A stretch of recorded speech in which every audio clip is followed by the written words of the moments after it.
Olá, pessoal. Vamos dar início a mais uma aula de ciências da natureza, sétimo ano, Colégio Coração Imaculado de Maria. Nós vamos continuar aí no grupo 4, Progressões, capítulo 8, Origem dos Seres Vivos. Nós vamos ver o módulo 33 e 34, Origem da Vida. Qual o objetivo de aprendizagem dessa aula? Identificar as diferentes ideias sobre a origem da vida a partir da leitura de textos históricos.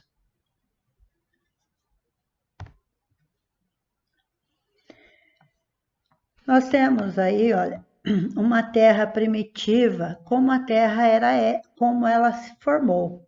Então, nós temos aí, olha, grande quantidade de vulcões, atmosfera com grandes gases diferente do que nós temos na nossa atmosfera hoje, é a formação de água, grande quantidade de meteoritos que caem sobre a Terra.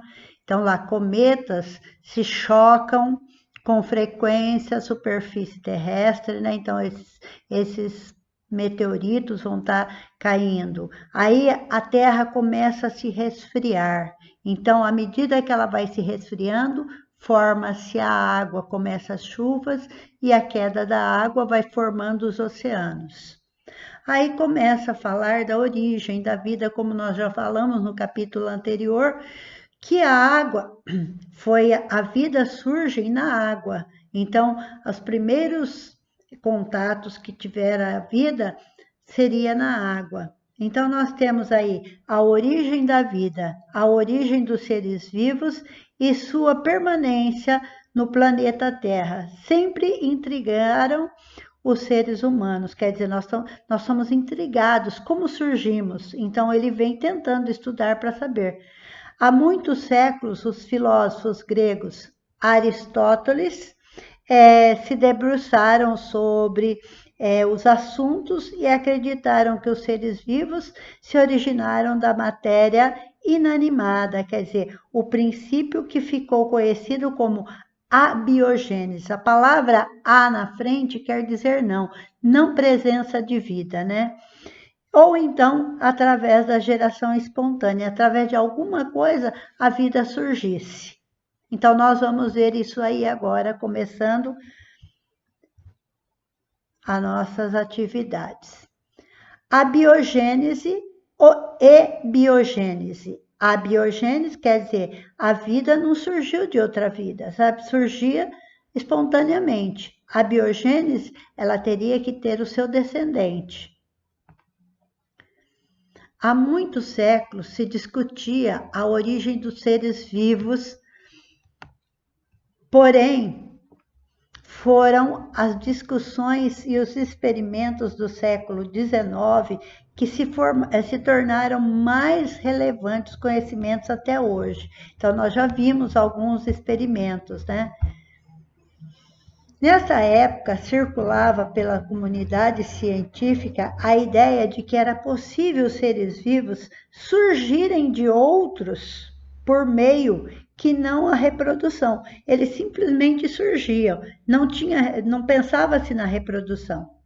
Alguns relatos de naturalistas que achavam que os animais surgissem da matéria inanimada. Exemplo, o sapo, crocodilos podiam surgir da lama, simplesmente surgiam. Bem como os ratos, a partir de roupas sujas e sementes de trigo, pudesse aparecer. Então, quer dizer, isso era uma coisa, uma reprodução que não dependia de outras espécies, eles simplesmente se juntavam e apareciam.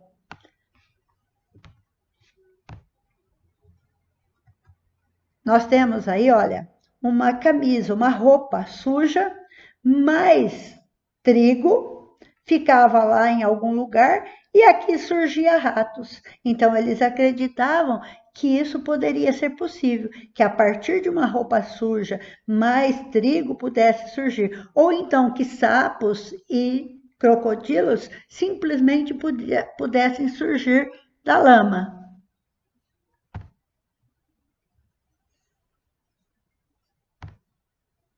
Nós temos aqui, mas também havia cientistas interessados na possibilidade de os seres vivos surgirem das substâncias orgânicas em decomposição. Então, eles tinham esse interesse que elas pudessem estar surgindo aí. Com o avanço da ciência, a abiogênese passou a ser insustentável, quer dizer, não dava mais para acreditar nisso, né? E novas evidências demonstraram que todos os seres vivos originassem de outro ser vivo, quer dizer, precisava ter um ser vivo para poder reproduzir e ter um outro ser vivo. Então, através da reprodução. Então, é a forma como eles iriam surgir.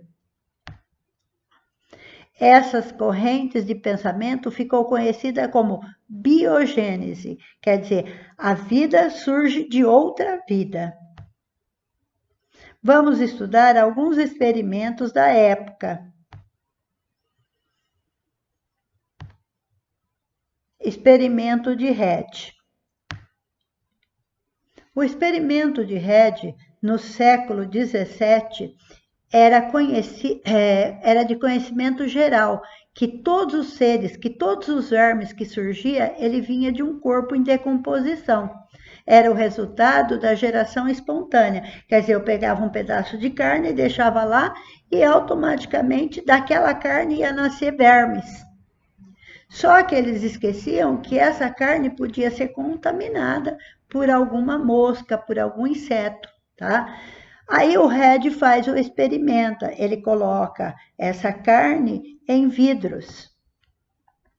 A hora que ele coloca o peixe, aí, aqui no caso ele coloca o peixe dentro do vidro. Ele deixa totalmente aberto, tá? Então, nesse que estava totalmente aberto, logo aparece os vermes. Já no outro, ele coloca uma gaze, aquele paninho que a gente usa para pôr no ferimento, ele colocou uma gaze aqui, impedindo que as moscas, que esses insetos chegassem até o peixe, que estava lá em decomposição. Então, nesse vidro, foi observado que não tinha larva, tá? Então, quer dizer, quem é que colocava essa larva na carne ou no peixe? Era o inseto. Então, para comprovar a hipótese de Red, ele realizou vários experimentos, entre eles aquele que colocou animais mortos em frasco de boca larga, tampando algum com uma superfície fina e deixando os demais expostos. Então, com isso, ele verificou que não era uma geração espontânea, e sim as moscas que iam colocar os seus ovos lá e surgindo aí os vermes. Nos frascos tampados não apareceram seres vermiformes, mesmo depois de dias. Dessa forma, Red concluiu que tais vermes eram larvas das moscas, que nasciam a partir da decomposição de ovos. Quer dizer, ele depositou os ovos e depois que esses ovos só estavam lá, eles eclodiam e saíam aí os meus vermezinhos.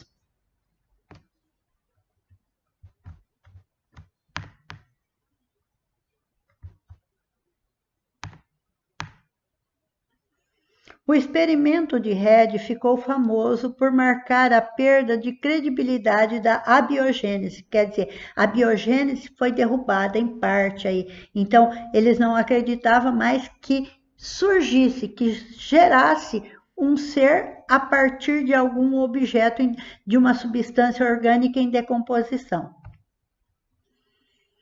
Essa ideia não foi aplicada aos micro-organismos, quer dizer, os seres microscópicos. Então, eles continuaram pensando ainda que existisse a geração espontânea para os seres microscópicos. A geração espontânea ainda parecia adequada para explicar a origem dos seres simples em todos os lugares. Quer dizer, os seres microscópicos, eles não tinham conseguido solucionar, eles só tinham conseguido solucionar os seres maiores, como o caso das larvas. Aí aparece o Needham e o Spallanzani. O Needham fez um experimento e depois o Spallanzani refez esse experimento novamente. Em 1945, o cientista inglês John Needham elaborou um experimento no qual distribuiu caldos nutritivos. Ele fez um caldo com água, legumes, açúcar, entre outros ingredientes. E aí colocou esse caldo dentro de frascos. Esses frascos foram aquecidos a cerca de 30 minutos. Depois, ele tampou esses frascos com rolha, que seria a cortiça. Tampou, deixou lá por algum tempo. Depois de algum tempo, ele abre esses frascos. Após esse período, eles foram abertos e examinados ao microscópio. E Needham observou que todos estavam cheios de organismos microscópicos. Então, ele falou, então eles não tinham sido mortos, ele continuava lá. Então, a conclusão proposta por Needham foi que os organismos microscópicos surgiram espontaneamente com base na observação de que as rolhas não permitiram a entrada. Eles achavam que a rolha não ia permitir a entrada e contaminar aquele caldo, tá? Então, ele continuou aí acreditando ainda no princípio da biogênese. Então, o princípio da força vital, quer dizer, a vida estava ali presente.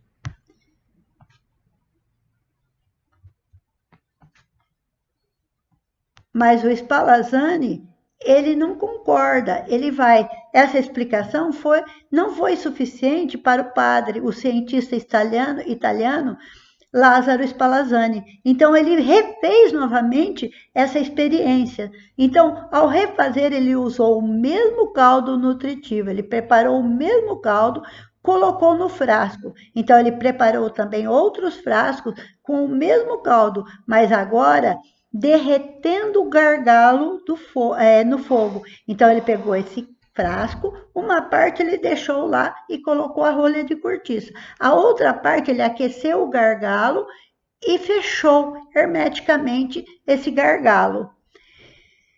Este último frasco foram fervidos por mais tempo. Após alguns dias, Spallanzani observou que os frascos com rolha de cortiça havia surgido organismos microscópicos, mas os frascos hermeticamente fechados não tinha acontecido a vida.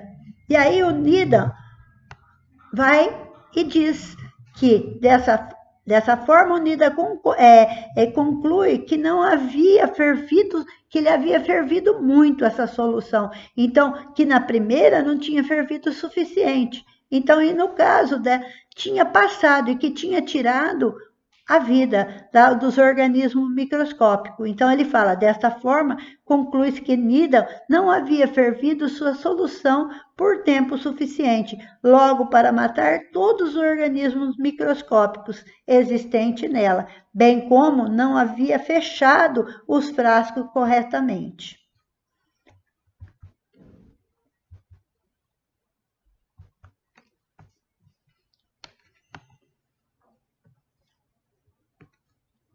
Em resposta, Needham acredita que, ao longo do tempo de fervura, havia degenerado a força vital, quer dizer, o Spallanzani tinha destruído a vida que poderia estar ali dentro,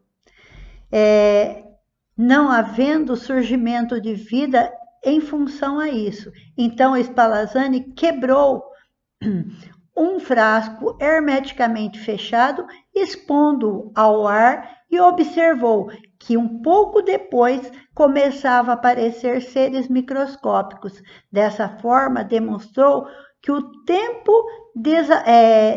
demasiado de fervura não havia degenerado a força vital e que essa força vital estava no ar e que ao entrar em contato com o caldo nutritivo, ele volta a contaminar e começa a aparecer novamente a vida. Então, aí ele acaba derrubando que a biogênese não era possível e que a vida não estava na matéria orgânica, e sim, ela estava no ambiente.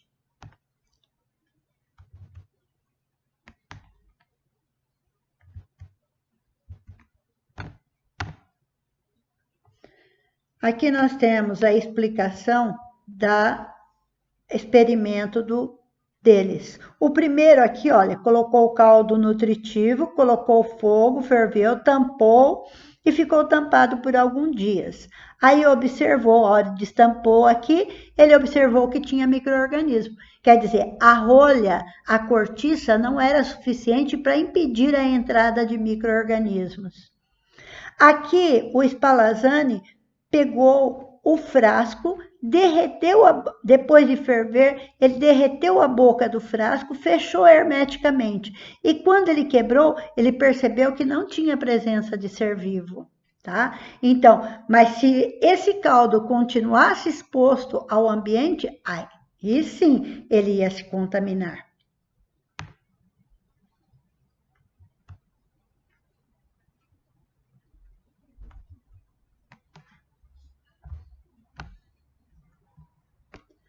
Mais uma vez, Needham contra-argumentou as críticas dizendo que a força vital, mesmo degenerada pelo longo do tempo de fervura, se restabelecera ao entrar em contato com o ar no frasco, permitindo que os organismos microscópicos surgissem novamente de maneira espontânea. Dessa forma, as duas linhas de pensamento havia chegado a um impasse, quer dizer, eles não, apesar dos dois estar discutindo o problema aí, só que eles não concordavam. O Needham, ele achava que a vida estava na matéria orgânica que entrava em decomposição. As discussões acaloradas entre abiogenistas e biogenistas, quer dizer, os que pensavam que existia a biogênese e os que achavam que não existia a biogênese, fez com que a Academia Francesa de Ciências oferecesse um prêmio em dinheiro a quem conseguisse provar isso daí através de experimentos. Apesar de não ter encerrado a questão sobre a origem dos seres vivos, o cientista Louis Pasteur, que ganhou o prêmio porque ele chegou a concluir, ele apresentou a experiência que podia provar isso daí. Experimento de Pasteur. Louis Pasteur, ele apresentou o seu experimento da seguinte forma. Ele fez o caldo, o mesmo caldo nutritivo, ele colocou num balão de vidro, tá? Aí, depois que ele colocou esse caldo nutritivo, ele aqueceu esse frasco, esticou esse pescoço do frasco como se fosse um pescoço de cisne. Fez um prolongamento, porque quando a gente aquece o vidro, ele consegue esticar esse vidro.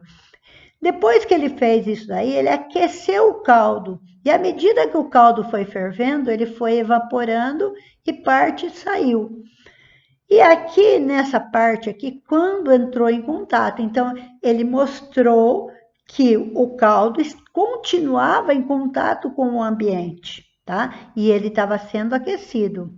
O caldo nutritivo é fervido e esterilizado. Aí ele deixou esse caldo por muito tempo. O caldo nutritivo do frasco com pescoço de cisne manteve-se livre de organismos microscópicos. Depois de alguns dias, ele quebra esse frasco, ele rompe aqui e ele vai olhar, vai examinar. Se o gargalo do frasco é quebrado, surgem organismos, micro-organismos. Então, quando eu analiso essa parte aqui, ele não é contaminado, mas ele está em contato ali. Só que quando entra, que dá um espaço maior para que ele entre com facilidade, aí ele é contaminado. Então, o Louis Pasteur consegue derrubar essa parte aí do impasse da biogênese e da abiogênese e da biogênese. Pasteur preparou alguns frascos com o mesmo caldo nutritivo do experimento anterior, porém amoleceu o gargalo de maneira que os frascos ficassem curvados e alongados com a forma de um pescoço de cisne. Em seguida, colocou os frascos no fogo até que a substância entrasse em ebulição, de maneira a sair o vapor pela abertura do gargalo. O gargalo funcionava como um filtro e os organismos microscópicos presentes no ar ficavam retidos em sua curvatura e não contaminava o caldo nutritivo do frasco.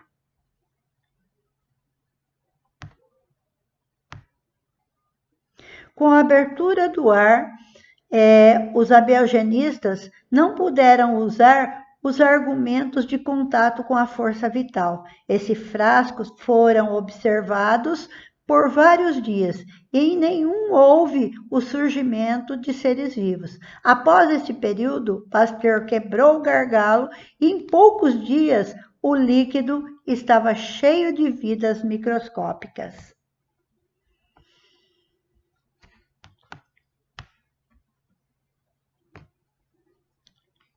Dessa forma, concluiu que os organismos microscópicos já presentes no ambiente contaminavam o líquido exposto, e não que tais seres surgissem espontaneamente. Quer dizer, ele derruba essa ideia aí de que a vida possa estar surgindo a partir de um organismo pré-existente. Com o tempo, a biogênese passou a ser cada vez mais defendida pela comunidade científica e é aceita até os dias atuais, sendo embasado em novas observações da natureza. Contudo, algumas questões ainda estavam longe de ser respondidas. Com o surgimento do primeiro ser vivo, por exemplo, como o processo de diversificação dos organismos que se deu ao longo do tempo. Então, essas questões ainda ficam aí para ser respondidas um dia.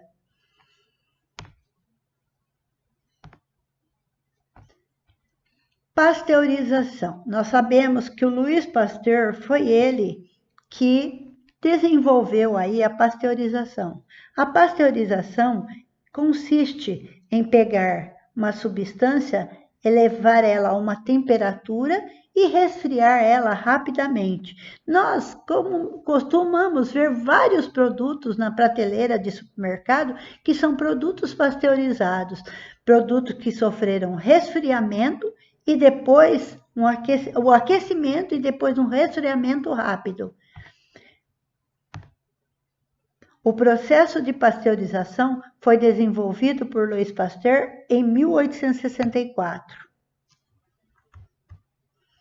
Ao aquecer os alimentos por determinado tempo e resfriá-los rapidamente em seguida e armazená-los hermeticamente, quer dizer, fechado, em recipiente bem fechado, Pasteur percebeu que esses alimentos apresentavam maior durabilidade, eles permaneciam por mais tempo, conseguia não estragar, devido à morte dos micro-organismos. Então, quer dizer, porque tem substâncias que não tem micro-organismo que não suportam o calor e outros não suportam o frio. Então, aquecendo e resfriando, ele mataria todos esses micro-organismos, tanto aqueles que suportam frio, tanto aqueles que suportam o calor.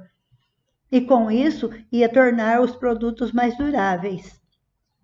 Atualmente, vários produtos alimentícios passam por esse processo, como o leite longa-vida, as comidas embaladas, quer dizer, eu compro as enlatados, eles são pasteurizados. Os sucos de caixinha, tudo isso são alimentos que são pasteurizados. a pasteurização resolveu um grande problema, a estocagem de alimentos. Eu posso guardar esse alimento por um determinado tempo.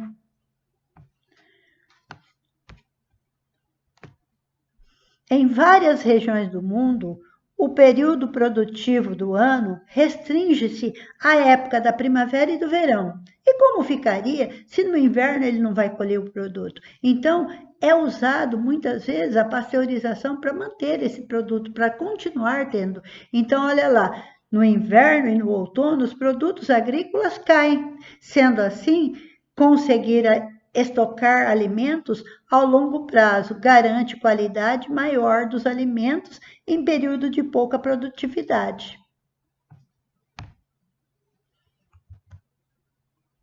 Nós temos aí agora alguns produtos pasteurizados. Nós temos aí o leite, nós temos queijo, suco de caixinhos, os enlatados. Então, tudo isso que a gente vê aí nas prateleiras do mercado, que são produtos que a gente consegue estocar graças à pasteurização, que foi descoberta por Louis Pasteur. Pasteurização. Processo de pasteurização foi desenvolvido lá, como nós já falamos, né? Aí nós vamos ter, para fazer, os exercícios de aplicação, 1, 2 e 3 da página 154 e 155. Isso vocês irão fazer para a aula ao vivo.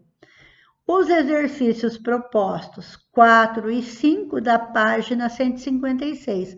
E o para conferir, que é o 1 e o 2. Vocês não vão mandar ele ainda para mim. Vocês vão deixar ele ainda para terminar de fazer. Obrigado aí, um beijo no coração de todos. Até mais.